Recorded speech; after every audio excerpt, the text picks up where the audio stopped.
పత్రికా సమావేశంలో పాల్గొని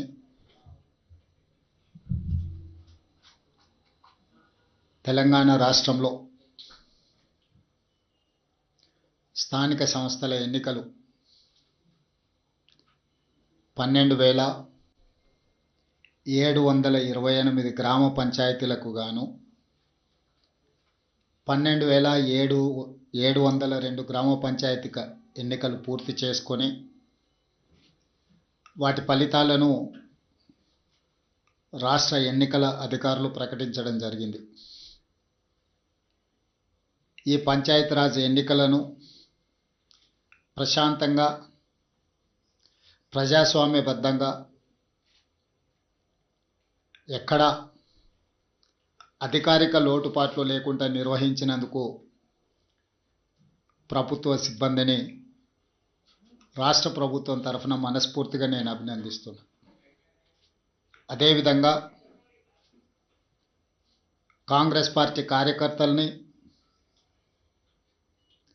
తెలంగాణ ప్రజలను కష్టపడ్డందుకు కార్యకర్తల్ని, కాంగ్రెస్ పార్టీని ఆశీర్వదించినందుకు తెలంగాణ ప్రజలకు కాంగ్రెస్ పార్టీ పక్షాన వారికి కృతజ్ఞతలు తెలియజేస్తున్నాను. డిసెంబర్ 7, 2023 నాడు ప్రజాపాలన బాధ్యత చేపట్టి డిసెంబర్ 7, 2025 నాటికి 2 సంవత్సరాలు పూర్తి చేసుకున్న సంబరాలు జరుపుకోవడమే కాకుండా 2 సంవత్సరాలు పూర్తయిన సందర్భంలో స్థానిక సంస్థల ఎన్నికలు తెలంగాణ రాష్ట్రంలో నిర్వహించడం జరిగింది. డిసెంబర్ 11, డిసెంబర్ 14, డిసెంబర్ 17 3 విడతలుగా స్థానిక సంస్థలకు జరిగిన ఎన్నికలలో అద్భుతమైన ఫలితాలను కాంగ్రెస్ పార్టీ సాధించింది. ఇందుకు కష్టపడ్డ కార్యకర్తల్ని 2 సంవత్సరాల తర్వాత తిరిగి స్థానిక సంస్థల ఎన్నికల రూపంలో ప్రజల దగ్గరికి వెళ్తే ప్రజలు సంపూర్ణమైన విశ్వాసం మా ప్రభుత్వం మీద ప్రకటించి మమ్మల్ని ఆశీర్వదించినందుకు కాంగ్రెస్ పార్టీ శాసనసభ పక్షాన ప్రజలకు ఎల్లవేళలా అందుబాటులో ఉండి విశ్వసనీయ పాత్రులుగా ప్రజా సమస్యల్ని పరిష్కరిస్తామని చెప్పి ఈ సందర్భంగా తెలియజేస్తున్నాం.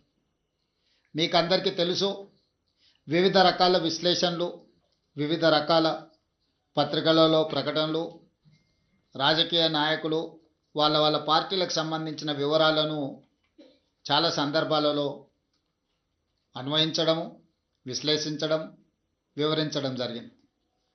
ఈరోజు మా పక్షాన ఫలితాలను, మాకు అందిన సమాచారము మీ ద్వారా తెలంగాణ ప్రజలకు, మీడియా మిత్రులకు వివరించాలని మంత్రివర్గం అందరం కలిసి తీసుకున్న నిర్ణయం ప్రకారము 12,702 గ్రామ పంచాయతీల ఫలితాలలో 7,527 గ్రామ పంచాయతీలు కాంగ్రెస్ పార్టీ, 808 కాంగ్రెస్ పార్టీకి సంబంధించిన రెబెల్స్ ఈ ఎన్నికలలో నెగ్గడం జరిగింది. మొత్తానికి 8,335 గ్రామ పంచాయతీలు 66% ఫలితాలను కాంగ్రెస్ రెబెల్స్ ఈ ఎన్నికలలో మేము సాధించడం జరిగింది. అదేవిధంగా బీఆర్ఎస్, బీజేపీ ఒక కూటమిగా ఈ ఎన్నికల్లో పోటీ చేసి 3,511 బీఆర్ఎస్, 710 గ్రామ పంచాయతీలు బీజేపీ, టోటల్గా 4,221 బీఆర్ఎస్ బీజేపీ కూటమి గెలుచుకోవడం జరిగింది. ఇది 33%. దాదాపుగా 146 గ్రామ పంచాయతీలు సిపిఐ, సిపిఎం, ఇతరులు 1%, ఇతర రాజకీయ పార్టీలు కూడా నెగ్గడం జరిగింది. తద్వారా కాంగ్రెస్ రెబెల్స్ 66% గెలిస్తే బీజేపీ, బీఆర్ఎస్ 33%, కమ్యూనిస్టులు 1% ఈరోజు ఈ ఎన్నికల్లో ఫలితాలను సాధించిండ్రు. ఈ ఫలితాలు మా 2 సంవత్సరాల పరిపాలనకు ప్రజలిచ్చిన తీర్పు. 2023 డిసెంబర్ 7 నాడు మేము అధికారం చేపట్టిన తర్వాత కంటోన్మెంట్ శాసనసభ ఉప ఎన్నికలు జరిగినాయి. పోయిన నెల జూబ్లీ హిల్స్ శాసనసభ ఉప ఎన్నికలు జరిగినాయి. ఈ 2 ఉప ఎన్నికలలో కూడా కాంగ్రెస్ పార్టీని ప్రజలు ఆశీర్వాదించడం జరిగింది. ఈనాడు గ్రామీణ ప్రాంతాలలో జరిగిన గ్రామ పంచాయతీ ఎన్నికలు 94 శాసనసభ నియోజకవర్గాల పరిధిలో ఈ ఎన్నికలు జరిగినాయి. ఈ 94 శాసనసభ నియోజకవర్గాల పరిధిలో జరిగిన ఎన్నికల్లో కాంగ్రెస్ పార్టీ 87 శాసనసభ నియోజకవర్గాలలో మెజారిటీ సాధిస్తే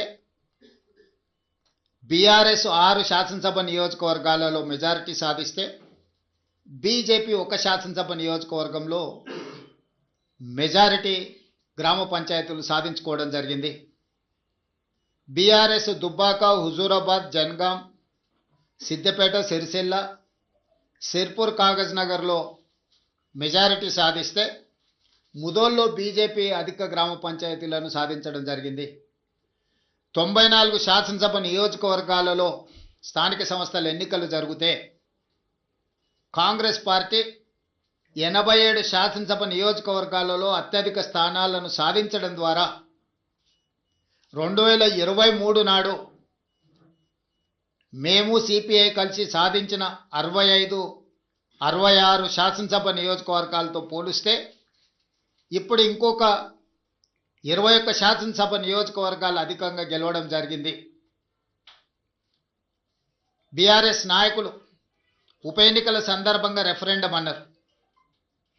వాస్తవంగా పట్టణ ప్రాంతంలో ఉన్న 26 శాసనసభ నియోజకవర్గాలలో జనరల్ ఎలక్షన్లో మేము 1 సీటు కూడా సాధించలేం. కానీ జరిగిన 2 ఉప ఎన్నికలు హైదరాబాదు మహానగర పరిధిలో జరగడంతో ఆ 2 నియోజకవర్గాలలో కూడా ఈ 26 మహానగర పరిధిలో ఉన్న శాసనసభ నియోజకవర్గాలలో ఉప ఎన్నికలు జరిగిన 2 శాసనసభ నియోజకవర్గాలలో ప్రజలు తీర్పిచ్చారు. స్థూలంగా నేను చెప్పదలుచుకున్నది, రాష్ట్ర స్థాయిలో అది పట్టణ ప్రాంతం కావచ్చు, గ్రామీణ ప్రాంతం కావచ్చు, ఈ 2 సంవత్సరాలలో జరిగిన ప్రతిష్టాత్మకమైన ఎన్నికలలో మా ప్రభుత్వానికి విస్పష్టంగా ప్రజలు ఆదరించి గౌరవించి అత్యధిక స్థానాలను కట్టబెట్టిండ్రు. దీనికి ప్రధానమైన కారణం పేదలకు మేము అందించిన రేషన్ కార్డులు, పేదలకు మేము అందించిన సన్నబియ్యం, రైతులకు మేము మాఫీ చేసిన రుణమాఫీ, రైతు భరోసా, బోనస్ 500, పండించిన వరి ధాన్యాన్ని మొత్తాన్ని కొనడం, ప్రతి పేదవాడికి 200 యూనిట్ల ఉచిత కరెంట్, మహిళలకు ఆర్టీసీలో ఉచిత బస్సు ప్రయాణం, 500 రూపాయలకే సిలిండర్ ఇవ్వడం, 27,000 కోట్ల రూపాయలు మహిళలకు 0 వడ్డీతో రుణాలు ఏర్పాటు చేయడం, ప్రతి విషయంలో 4.5 లక్షల ఇందిరమ్మ ఇండ్లు పేదల ఆత్మగౌరవం కోసం వాళ్ళకి ఇండ్ల కేటాయించడం. ఇదే కాకుండా దీర్ఘకాలికంగా ఒక సంక్షోభాన్ని సృష్టించిన మాదిగ ఉపకులాల వర్గీకరణను పరిష్కరించడం, 100 సంవత్సరాల నుంచి జటిలంగా మారిన కులగణనను నిర్వహించడం, 61,000 ప్రభుత్వ ఉద్యోగ నియామకాలు చేపట్టడం, మూతబడుతున్న ప్రభుత్వ పాఠశాలలను తిరిగి తెరవడమే కాకుండా టీచర్ల నియామకం చేపట్టి పేదలకు నాణ్యమైన విద్యను అందించాలని మేము చేస్తున్న ప్రయత్నాలు అన్నీ కూడా ఈనాడు ఒక క్రమ పద్ధతిలో సంక్షేమాన్ని, అభివృద్ధిని సమపాలలో మెలవించి పరిపాలన అందించడం, అన్నిటికంటే 6 గ్యారంటీలతో పాటు 7వ గ్యారంటీ ఇస్తున్నాం. ప్రజలకు స్వేచ్ఛ, ప్రజాస్వామ్యాన్ని కాంగ్రెస్ పార్టీ అందిస్తుంది అని. ఈ 2 సంవత్సరాలలో ఎక్కడ కూడా ప్రజల్ని నిర్బంధించాలన్న ఆలోచన కానీ, ప్రతిపక్షాల మీద కక్ష సాధింపు చర్యలకు పాల్పడడం కానీ మా ప్రభుత్వం చేయలేదు. ఈ ఎన్నికల్లో కూడా మీరు చూసారు, స్వేచ్ఛగా ప్రజలు ఎవరికి నచ్చిన రాజకీయ పార్టీ మద్దతుతో వాళ్ళు ఎన్నికల్లో పోటీ చేయడమే కాకుండా ప్రజల దగ్గరికి వెళ్ళి వాళ్ళు ఓటు అడిగి ప్రజా తీర్పును కోరినరు. ప్రజలకు కూడా స్వేచ్ఛగా తీర్పునిచ్చే అవకాశాన్ని మా యంత్రాంగము, ప్రభుత్వము, పార్టీ అన్ని రకాలుగా ప్రజాస్వామ్యబద్ధంగా ఈ ఎన్నికలు నిర్వహించినాం. మొట్టమొదటిసారి తెలంగాణ రాష్ట్రం వచ్చిన తర్వాత ప్రజలకు ఒక స్వేచ్ఛాయుతమైన వాతావరణంలో ప్రజాస్వామికబద్ధంగా ఎన్నికలను నిర్వహించడం జరిగింది. ఈ ఎన్నికల్లో అధికార దుర్వినియోగానికి పాల్పడడం కానీ, లేకపోతే మా హోదాలను అడ్డుపెట్టుకొని ప్రత్యక్షంగానో పరోక్షంగానో రిజర్వేషన్ల మీద ప్రభావం చూపించడమో, లేకపోతే ఎన్నికలను ప్రభావితం చేసే నిర్ణయాలను కానీ మేము చేయలేదు. అందుకే తెలంగాణ రాష్ట్రంలో మేము ఇచ్చిన 7వ గ్యారెంటీని కూడా ఈరోజు అమలు చేసి చూపించినాము. దాంతో స్వేచ్ఛతో కూడుకున్న ప్రజాస్వామికబద్ధమైన ఎన్నికల్ని నిర్వహించి ప్రజల చేత మన్ననలు పొంది ఒక మంచి పరిపాలన అందించడానికి మేము ముందుకు వెళ్తున్నాము. ఏ రోజు కూడా ఓడినప్పుడు కుంగిపోవడము, గెలిచినప్పుడు ఉప్పొంగిపోవడం, గెలిస్తే అహంకారంతో కళ్ళు నెత్తికెక్కడం లాంటి వ్యవహారాలలో మేమెప్పుడూ భాగస్వాములం కాలేదు. వీటన్నిటికీ దూరంగా ఉండి ప్రజలకు దగ్గరగా చేరువగా ఉండి సంక్షేమాన్ని, అభివృద్ధిని ముందుకు తీసుకువెళ్లాలనే ప్రయత్నం చేస్తూనే ఉన్నాం. ఈనాటి ఫలితాలు మా బాధ్యతను మరింతగా పెంచినాయి. ఈనాడు కేంద్ర ప్రభుత్వం ఆనాడు శ్రీమతి సోనియా గాంధీ, మన్మోహన్ సింగ్ గారు అందించిన మహాత్మా గాంధీ ఉపాధి హామీ పథకాన్ని నిర్వీర్యం చేసి నీరుగార్చి పేరు మార్చడమే కాకుండా విధానాలను మార్చడం ద్వారా పేదలకి పథకాన్ని అందకుండా చెయ్యాలన్న కక్ష, కుట్ర స్పష్టంగా కనిపిస్తుంది. కేంద్రంలో సోనియా గాంధీ గారి మీద, రాహుల్ గాంధీ గారి మీద కక్షతో కూడిన అక్రమ కేసులు పెట్టడం, కోర్టులు చీవాట్లు పెట్టినా కూడా మారకపోవడాన్ని మనం కళ్ళతో చూస్తున్నాం. వీటన్నిటిని దృష్టిలో పెట్టుకొని ప్రజలు ప్రజాస్వామికబద్ధమైన కాంగ్రెస్ పార్టీ ప్రజలకు రక్షణ. అందుకే ఈరోజు తెలంగాణ ప్రజలు కాంగ్రెస్ పక్షాన బలంగా నిలబడ్డారు. ఈ స్ఫూర్తి కొనసాగుతుంది.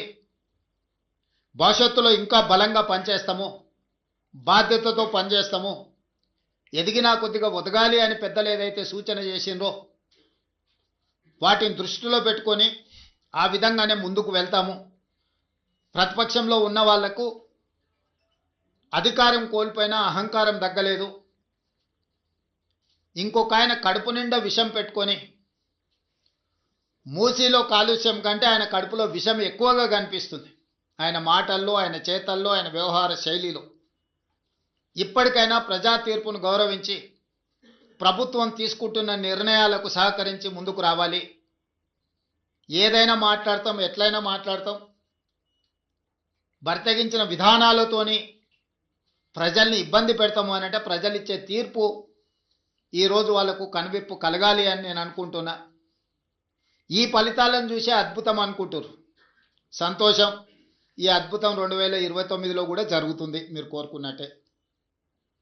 2/3 మెజారిటీతోనే 2029లో కాంగ్రెస్ తిరిగి అధికారంలోకి వస్తుంది. 1/3 మీరుంటారు, 2/3 మేము ఉంటాము. ఈ తీర్పు 2029లో కూడా పునరావృతం కాబోతుంది. ఇప్పటికైనా అహంకారం తగ్గించుకోండి, అసూయను తగ్గించుకోండి. తెలంగాణలో అమలు జరుగుతున్న సంక్షేమ అభివృద్ధి కార్యక్రమాలకు సహకరించండి. బాధ్యతాయుతమైన ప్రతిపక్షంగా వ్యవహరించండి. అంతే తప్ప మీ అసూయలతో, మీ ద్వేషంతో తెలంగాణ రాష్ట్రానికి నష్టం జరిగే విధంగా మీరు మాట్లాడకండి. అంతర్జాతీయ విపణిలో తెలంగాణ రాష్ట్రానికి ఒక గొప్ప గుర్తింపు. పర్ క్యాపిటల్ దేశంలోనే నెంబర్ 1. 3,87,87,000 రూపాయలతో పర్ క్యాపిటల్ ఇన్కంలో కానీ, జిఎస్డిపిలో కానీ అన్ని రంగాలలో తెలంగాణ దేశంలోనే నెంబర్ 1 రాష్ట్రంగా ఈరోజు అభివృద్ధి పదం వైపు నడుస్తున్నది. ఇంకా అభివృద్ధి జరగాల్సిన అవసరం ఉన్నది. సంపద పెంచాలి, పేదలకు పంచాలి అనే మా విధానాన్ని కొనసాగిస్తాము. ఇప్పుడు ఏ విధంగా అయితే మీడియా సహకారం ఉందో భవిష్యత్తులో కూడా మీ సహకారం ఈ విధంగా ఉండాలి అని మా ప్రభుత్వం భావిస్తుంది. మీడియా మిత్రులకు కూడా మీ సహకారం అందించినందుకు మనస్ఫూర్తిగా ధన్యవాదాలు తెలియజేస్తున్నాను. షేర్ చేయండి, లైక్ చేయండి, సబ్స్క్రైబ్ చేయండి. మరిన్ని వీడియోల కోసం బెల్ సింబల్ పై క్లిక్ చేయండి.